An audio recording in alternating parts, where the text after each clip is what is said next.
Coucou mes belles âmes sœurs de lumière, bienvenue dans le grand défi. On est sur la capsule numéro 48 il me semble. J'espère que vous allez bien, moi je suis toujours au Sri Lanka.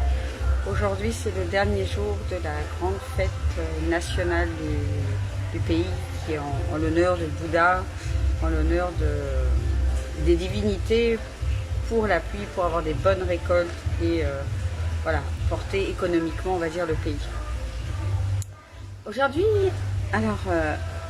aujourd'hui, il s'est passé plusieurs choses, notamment, j'ai changé d'endroit, on est maintenant dans le sud de l'île, et le temps n'est pas du tout le même que lorsqu'on était à l'intérieur de l'île.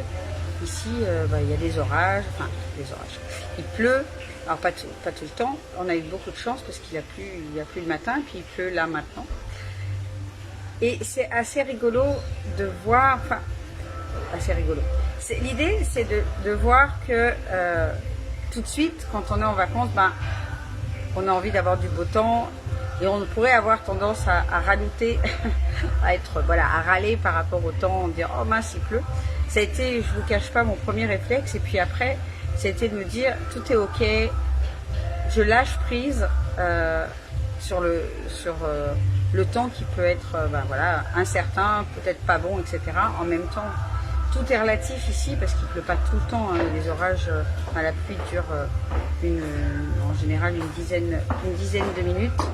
Et puis la pluie est à température ambiante, c'est-à-dire qu'elle est à 32 degrés, la même température que la mer. Donc au final, j'espère que ça ne vous dérange pas. J'ai des personnes qui sont assises comme moi pour boire un coup, qui parlent un petit peu fort. Donc l'eau, la pluie, tout est la même température, donc c'est absolument pas gênant. Au contraire, je dirais même c'est plutôt une belle expérience. Et au final, force est de constater que dans la journée, il a fait plutôt très beau. On a eu du soleil, on a pu évidemment se baigner toute la journée. Et l'idée, c'est vraiment de comprendre qu'il y a des choses qu'on doit arrêter de faire et râler par rapport à quelque chose dont on ne maîtrise rien en plus. Le temps, c'est vraiment quelque chose qu'on ne maîtrise pas. Qu'on ne maîtrise pas, j'ai envie de dire, d'une certaine manière. Parce que en lâchant prise, en se concentrant sur les belles choses, ce qui s'est passé aujourd'hui, c'est qu'au final, il y a eu une très belle journée, il n'y a eu que de la pluie un petit peu le matin au réveil, et puis ce soir à la nuit tombée. Et ce qui a été juste génial, c'est qu'on est allé se balader sur la plage, on est rentré de nuit, et que ça faisait même pas 10 minutes qu'on était rentré dans la chambre d'hôtel que ça s'est mis à pleuvoir, alors qu'on aurait pu se prendre la grosse saucée, comme on dit dans le sud. Donc c'est de savoir lâcher prise, remercier et voir. La conscience, la supraconscience, c'est ça aussi, c'est de venir voir quel est le comportement, notre comportement, nos croyances qui ne portent pas notre plus grand rêve, qui ne portent pas la plus grande version de nous-mêmes, qui ne nous permettent pas de porter la version supérieure de ce qu'on a actuellement, par rapport au principe de manifestation. Donc par rapport, je voudrais revenir au grand défi numéro 41 que j'ai fait il y a quelques jours, où je vous parlais de votre cœur marketing, de faire le bilan de là où est-ce que vous en êtes dans votre activité, qu'est-ce qui marche bien actuellement et quels sont les points à revoir, les points à améliorer. Et aujourd'hui, j'aimerais vous proposer un exercice justement qui va en lien avec toutes vos stratégies visibles et invisibles, que vous puissiez faire le point sur qu'est-ce que vous voulez arrêter, commencer, continuer. Donc quand je parle de stratégies visibles et invisibles, on va dire que les stratégies visibles, c'est tout ce que... coucou ma chérie, coucou Laetitia. Les stratégies visibles, c'est tout ce qu'on met en place dans notre activité, dans notre job, pour, quel que soit, on va dire, si vous êtes indépendant, ça va être quelles sont les stratégies marketing que vous mettez en place, quelles sont, comment vous développez vos tunnels de vente, tout ça, c'est les stratégies, ce que j'appelle les stratégies visibles. C'est vraiment mettre des choses en place. Lorsqu'on est salarié, par exemple, les stratégies visibles, c'est de se former. C'est de se former, d'être hyper professionnel dans ce qu'on fait. Non seulement pour devenir la meilleure dans notre domaine, la meilleure de notre entreprise, par exemple, et de pouvoir aller aussi, pourquoi pas, se vendre ailleurs, aller trouver des jobs encore meilleurs. Moi, c'est ce que j'ai fait. Ah, merci ma chérie. C'est ce que j'ai fait dans mes différentes activités auparavant. J'avais qu'une envie, c'était de donner le meilleur de moi-même et d'être la meilleure. J'étais pas, jamais été en compétition avec les autres. J'ai jamais aimé la compétition d'ailleurs. J'ai jamais fait du sport pour faire de la compétition. J'ai horreur de ça. Mais par contre, j'ai toujours cherché à me... Ok, thank you.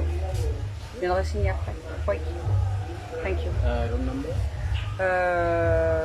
312. 312. Thank you.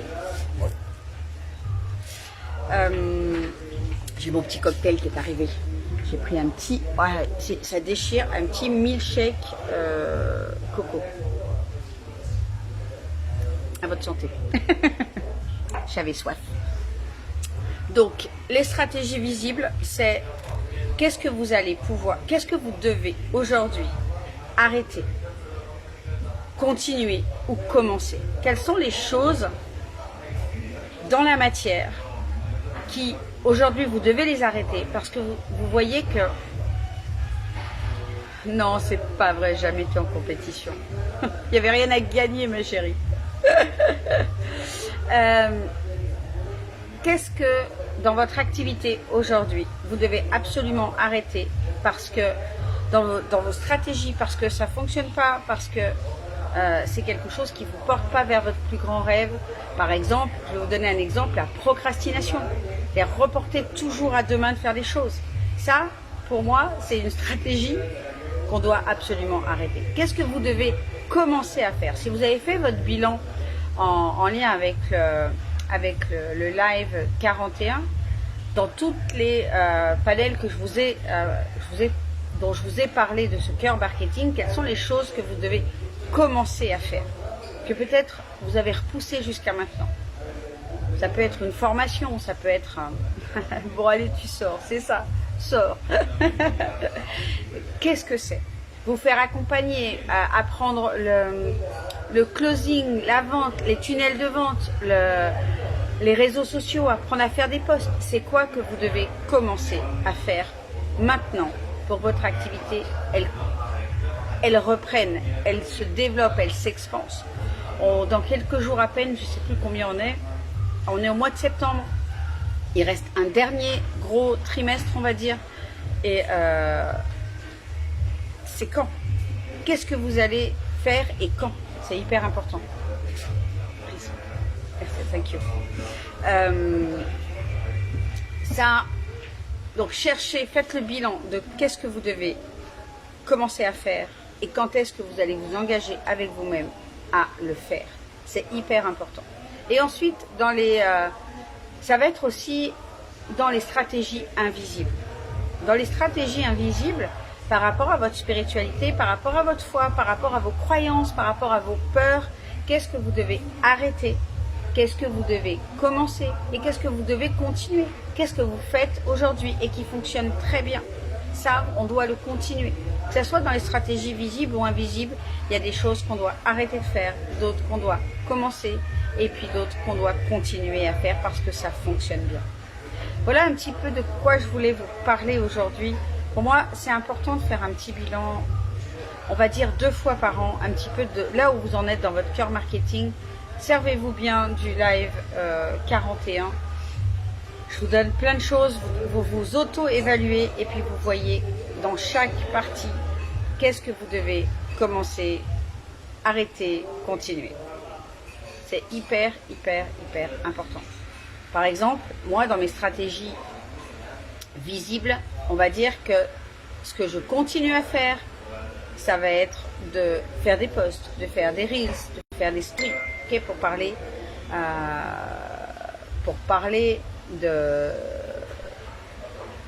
des stratégies que j'utilise,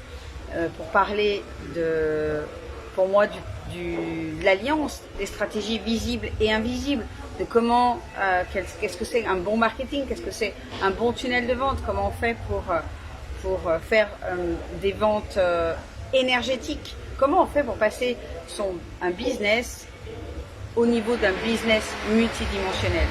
C'est-à-dire qu'on vient travailler à la fois dans la matière et à la fois en énergétique. On vient travailler avec le quantique.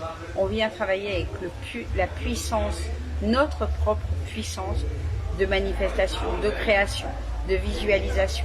De faire moi je viens vraiment expanser tout ça. Et d'un autre côté, ma priorité aussi dans les stratégies invisibles, c'est de continuer les enseignements avancés en spiritualité. Ici, le but du bouddhisme, c'est d'atteindre le nirvana. Le nirvana, c'est, pour les bouddhistes, c'est l'état où on sort de la roue de réincarnation, où on sort, où on arrête de se réincarner sur Terre, et donc on doit mettre en place un certain nombre de choses, cultiver, comme je vous en parlais il y a quelques jours, le bon, le bien et le beau dans sa vie, faire des belles choses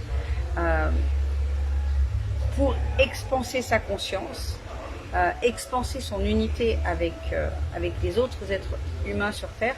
Moi, par exemple, c'est vraiment, vraiment important de continuer à cultiver ma foi, de continuer à cultiver, à expanser ma conscience, ce que j'appelle aujourd'hui la supraconscience, c'est-à-dire bien plus haut que la conscience humaine, où j'ai conscience que je suis un corps, où je suis conscience que derrière moi j'ai un mur, un petit bouton électrique, que lorsque j'appuie sur le bouton électrique, ça allume ou ça éteint la lumière.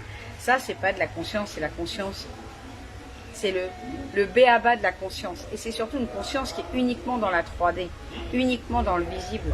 Moi, ce que je veux expanser, c'est ma conscience dans l'invisible. C'est arrêter de faire confiance à mes sens, à mes 5 sens, pour aller faire confiance à l'invisible, confiance à ma conscience, confiance au fait que j'ai un pouvoir de visualisation, j'ai un pouvoir de manifestation qui est juste énorme, et c'est ça que j'ai envie d'expanser. Okay? Ce que je dois arrêter, par exemple, si je vous donnais un exemple, c'est à penser ou à croire que ce que je vois, c'est la vérité. Ça fait partie des priorités que je veux arrêter.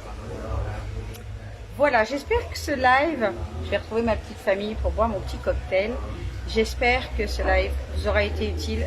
L'idée, c'est pas juste de le regarder, c'est vraiment de faire un check.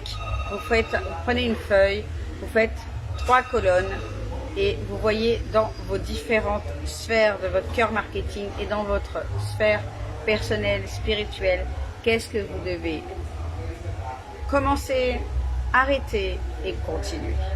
Vous faites une liste, vous mettez également, ça va être, en fait, c'est ce que je voudrais préciser par rapport à ce que vous devez commencer, arrêter et continuer, c'est vraiment au niveau du faire, de penser, de dire et de croire également.